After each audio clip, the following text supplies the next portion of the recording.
La politique rime avec Alexis Lacroix le mardi sur Radio J. Bonjour Alexis. Bonjour Steve. Et merci de nous rejoindre dans le Grand Journal. Vous êtes le directeur de la rédaction d'Actualité Juive. Alexis, les chefs d'État et de gouvernement étaient réunis hier à Bruxelles pour une réunion informelle consacrée aux questions de défense. Et Emmanuel Macron en a profité pour mettre en garde les États-Unis.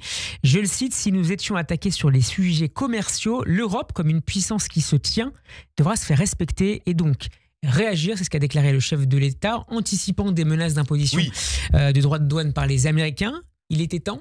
Le conditionnel, vous pouvez l'enlever. C'est une formule, c'est une rhétorique. Si nous étions attaqués, ils savent déjà, les Européens dans leur globalité, la France en particulier, son président qui vient de s'exprimer, vous relatez ses propos, ont déjà une pleine conscience, une pleine lucidité sur le fait qu'effectivement, le temps des cadeaux, et notamment des cadeaux douaniers, tarifaires, c'est terminé. Et que nous avons des États-Unis à la fois nationalistes, isolationniste, probablement se retrempant à une tradition qui fut celle des États-Unis avant l'interventionnisme wilsonien, qui vont d'abord penser à eux, c'est le fameux slogan « America First », avec toutes les conséquences économiques et douanières. Et vont peut-être même, d'ailleurs, on peut aller un cran plus loin, le désir de Donald Trump de reculer d'un cran, en tout cas dans le processus de globalisation économique. On sait que les thèmes de la démondialisation n'étaient pas totalement étrangers à la plateforme de sa première présidence. Nous en sommes là sur le plan économique et nous avons évidemment une série d'actes, de déclarations qui ratifient la prudence des Européens. Mais au-delà de ça, il y a un volet plus politique et c'est évidemment sur ce volet politique en particulier que le président de la République a souhaité intervenir.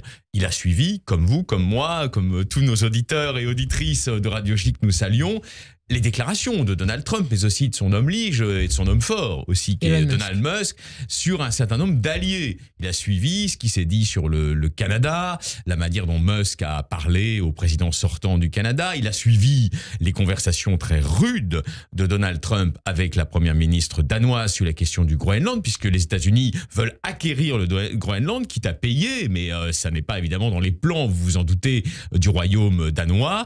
Même si sur le Mexique, l'augmentation des droits de douane a été suspendue pour 30 jours par Washington. Vous avez parfaitement raison. Il y a eu une résistance de la présidente Sheinbaum, qui est une social-démocrate, qui a sans doute trouvé les arguments pour suspendre cette augmentation. C'est le déploiement de 10 000 soldats à la frontière. Voilà, nous avons un processus global, de toute façon, dans lequel les États-Unis considèrent qu'ils n'ont plus d'alliés ou d'amis particuliers, comme si, Bernard Lévy le rappelle dans un formidable bloc-notes qui paraît demain, comme si la distinction ami-ennemi, qui est essentielle dans une politique étrangère, qui sont nos amis, qui sont nos ennemis, était aujourd'hui relativisée par Donald Trump et son entourage. Et ça explique aussi que, par exemple, Elon Musk, qui est la voix de Donald Trump, se permette de dire, moi, à titre personnel, et il est intervenu même en visioconférence dans leur parti, à titre personnel, je suis pour une alternative de l'Alternative für Deutschland en Allemagne contre le chancelier Scholz. Donc vous voyez, ce sont des gens, on a beau dire c'est pas des ingérences, excusez-moi, c'est des ingérences, ce sont donc des gens qui s'ingèrent dans les affaires européennes, pas pour aider les Européens, mais pour leur mettre des bâtons dans les roues. C'est ça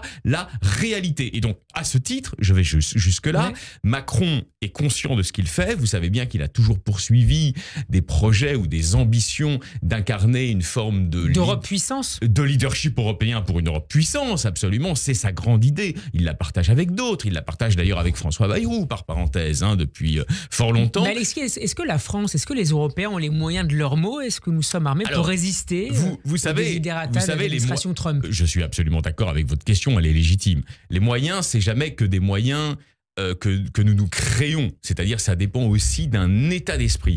Je pense que, indépendamment des questions financières et technologiques qui comptent évidemment, je pense qu'à partir du moment où il y a une prise de conscience, vous savez, c'est la vieille leçon de Karl Marx, à partir du moment où vous prenez conscience d'une aliénation ou d'un danger, vous allez savoir y lutter mieux contre lui. Et je crois que, de ce point de vue-là, je ne suis pas en train d'idéaliser sa politique, je crois que le président de la République, Emmanuel Macron, est en train d'être le catalyseur d'une prise de conscience globale des Européens de ce que représente cette administration Trump. Ce n'est pas les États-Unis, mais cette administration Trump. Pour cette administration Trump, il n'y a pas de caractère privilégié du lien transatlantique ou du lien des États-Unis avec leurs alliés historiques, on peut dire le Canada par exemple, vous voyez. Et donc face à cela, face à cette remise en cause complète du multilatéralisme, je crois, et donc qui est ressenti comme une brutalité, c'est ce que dit BHL dans son bloc-notes à juste raison, je crois qu'il y a le désir maintenant grandissant des responsables européens et d'Emmanuel Macron en particulier,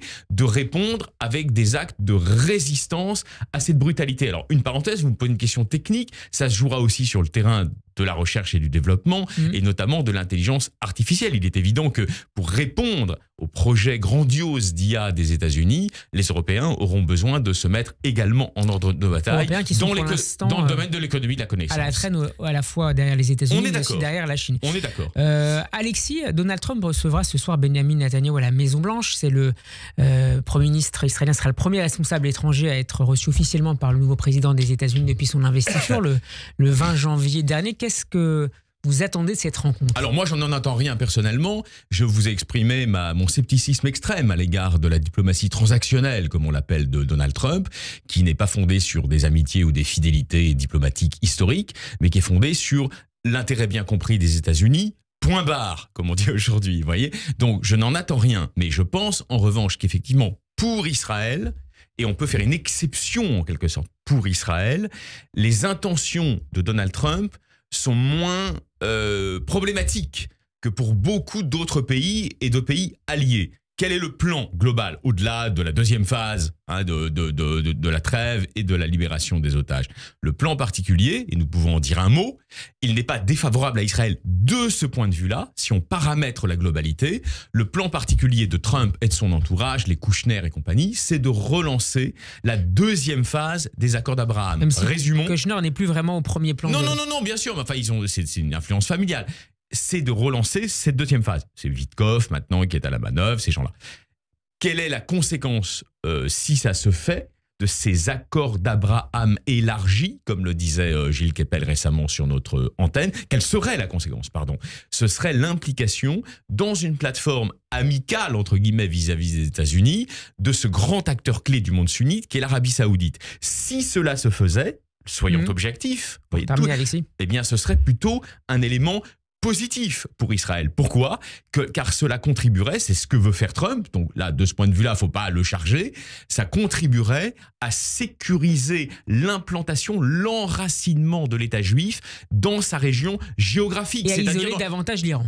Voilà, c'est-à-dire dans sa région géographique, c'est le Moyen-Orient, qu'on le veuille ou non, Israël n'est pas en Europe, et effectivement, Israël a des ennemis implacables, comme l'Iran, qui serait de plus en plus isolé par ce processus diplomatique. Merci beaucoup, Alexis, d'avoir été avec nous. Je rappelle que vous êtes le directeur de la rédaction d'Actualité Juive qui paraîtra en kiosque dès demain. Bon après-midi. À vous aussi.